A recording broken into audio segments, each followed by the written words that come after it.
The Civil War. The Civil War tremendously shaped the United States as we know it today. The war effectively began when the movement of South Carolina passed the Act of Secession. President Lincoln was committed to the concept that the Union was indivisible and he was sworn to uphold it. The states that seceded banded together to create the Confederate States of America, with Jefferson Davis as its president. The South demanded that the Union remove its forces from government installation in the South. Many of the Union surrendered to local forces, but the government refused to agree to the surrender of others. The most visible government installation was Fort Sumter in Charleston Harbor. The government attempted to resupply the fort. The Confederates demanded Fort Sumter surrender. When Major Robert Anderson, the Union commander, refused, Confederates under General Gustav T. Beauregard opened fire in less than 24 hours. Fort Sumter surrendered, and the Civil War had begun. The Confederate States of America, with a population of 9 million, was now at war with the United States of America, with a population of 22 million. The Union, as it became known, produced 90% of manufacturing goods and 81% of the factories, 75% of the wealth, and 2/3 of the rail mileage. The outcome of the war was preordained. Southern leaders, however, counted on 3 factors. First, the power of cotton. 2/3 of the cotton used in Britain was produced in the South. Thus, many Southerners counted on foreign interventions on behalf of the South. Second, many Southerners felt that the North would not fight hard enough for the Union. Therefore, if there were a few early reversal, they won't give up. They did not know Abraham Lincoln. Finally, they relied on the superior military capabilities of the Southerners. In fact, the majority of the graduates from West Point, the U.S. Military Academy, were indeed Southern after the bombing of Fort Sumter. Lincoln called for raising a volunteer army to put down the revolt. He also announced the blockade of Southern ports. The troops arrived in Washington, and the Navy slowly began to blockade the southern ports. The first major battle of the war took place in Bull Run on July 1861. The Union expected a quick victory on the road to Richmond. Union forces were repulsed and fled back to Washington.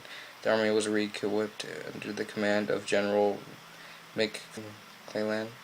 It did not move on Richmond until March of 1862, when the Army of Potomac was transported to the Virginia Peninsula below Richmond. Meanwhile, the Union forces in the West have been busy. They have captured the key Confederate fort of Henry and Wilson, the Tennessee River, thus opening both as the highways for the North. Memphis was so soon taken, and a great battle was fought along the Mississippi at a place called Shiloh. Union forces were victorious, but more Americans fell than had fallen in all previous American wars. Suddenly, the very deadly nature of this war had become clear. Americans were killing Americans in earnest.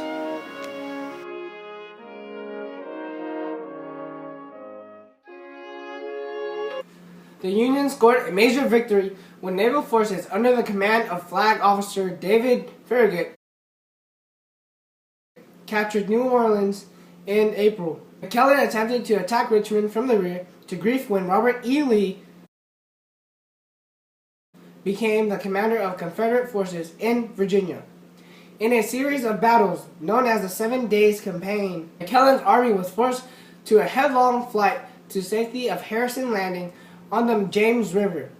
Lee then turned his attentions to the army of John Pope. In a second of Battle of Bull Run, Union troops were once again beaten.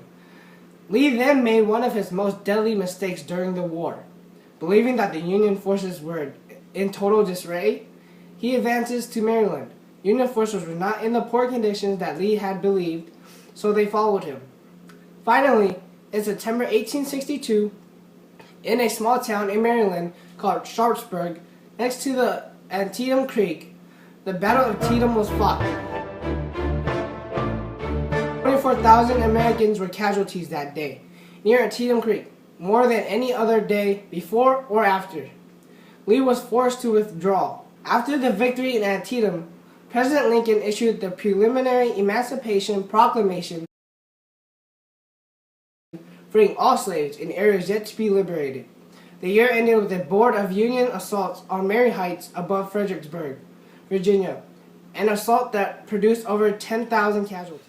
In the year 1863, it started on a positive note for the South when Lee once again outgeneraled his Union opponent at the Battle of Chancellorsville. He was going again, however, overextended himself when his army set off for Pennsylvania for 3 days. Lee's army of this northern Virginia fought the Army of Potomac near a small town called Gettysburg. By the end of the third day, Lee's army was decimated. While Lee was losing the Battle of Gettysburg, only hope that the South had on the Mississippi River was lost when Grant accepted the surrender of Vicksburg. While the South might still win some battles as it did Chickamauga, it was soon becoming clear that superior industrial and population might of the North cannot be beaten. Southern lost troops, materials, even generals were not replaceable. In November 1863, Union troops were victorious in the Battle of Missionary Ridge overlooking Chattanooga. After the victory, Ulysses S. Grant, the commander of the Union forces in the West, was elevated to commander of all U.S. forces. He promised President Lincoln to fight a finish. In May 1864, he moved the Army of Potomac south to fight Lee.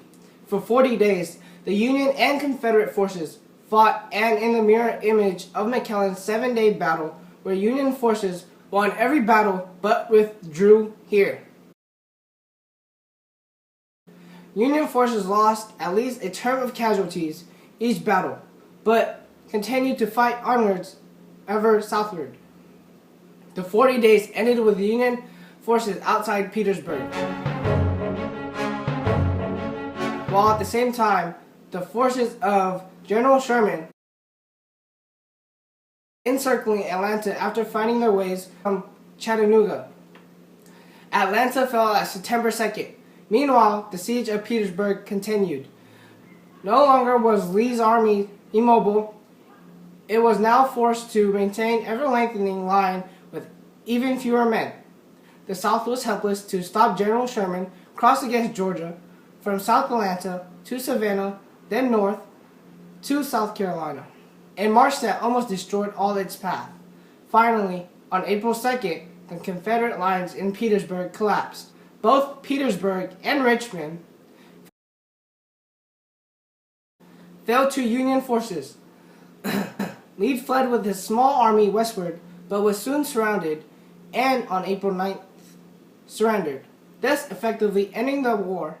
One final sad chapter was played out when President Lincoln was assassinated on April 15th by John Wilkes Booth.